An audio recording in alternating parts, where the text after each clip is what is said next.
Top Thrill Dragster, one of the most iconic coasters out there, but also one of the most problematic, with the ride having many issues throughout its years at Cedar Point in Sandusky, Ohio. But the end of Top Thrill Dragster would not come till August 15, 2021, when a woman was hit by a flying object from the train. But before we talk about the fall of Top Thrill Dragster, we need to talk about the rise of the coaster and also the Coaster Wars, which would start in 1989 with Magnum XL200 at Cedar Point, the world's first hypercoaster. The goal for each park was to build the world's tallest and fastest coaster, or the world's tallest and fastest wooden coaster.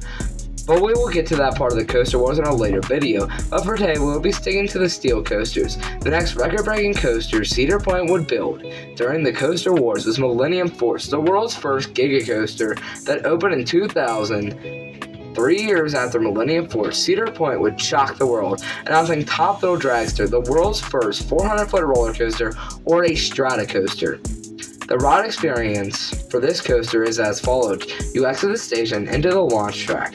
Then you launch to your top speed of 120 miles an hour and fly over the 420-foot top hat before dropping down and through a 270-degree spiral and hitting the finish line to end your ride on Top Thrill Dragster, one of the shortest but also most thrilling coasters out there.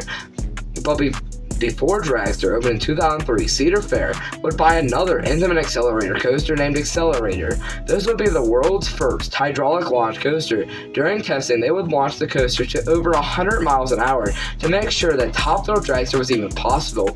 Now that they made sure it was possible, they had everything they needed for the 2003 Top Thrill Dragster. But as Cedar Fair and the public would find out, the hydraulic launch coaster would have many issues, with Dragster breaking down just about every day during its time at Cedar Point. Another issue these hydraulic launch coasters would have were their cable snaps, and Dragster would be no different, as on July 14, 2004, one of the launch cables would snap, hitting riders with debris from it. Something similar would happen in 2016 as one of the cables detached from the ride, injuring 2 riders. Dragster would run without many other problems other than the ones it opened with until 2021, as on August 15, 2021, a woman was seriously injured when waiting in line for Top Thrill Dragster.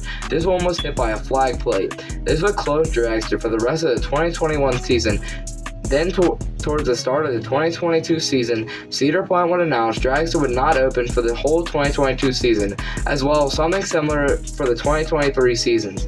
Many wondered what would happen to Dragster. Would they take it down, reopen in the same way, or would they make changes to the ride? Well, on August 1st, 2023, nearly 2 years after the accident, we would get an answer as Cedar Point would announce Top Thrill 2.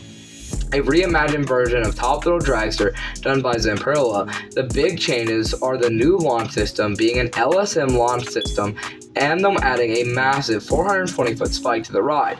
The ride experience should not be much different, considering basically everything is the same. The rollback, spike, and backwards launch should be amazing, but it loses some of the punch it had before. So there you have it. This is how the accident in 2001 changed Dragster for better or worse, which we'll not find out till the start of the 2024 season. Drop your thoughts on Top Thrill Dragster and the changes made to the ride. Bye guys, see you all next time.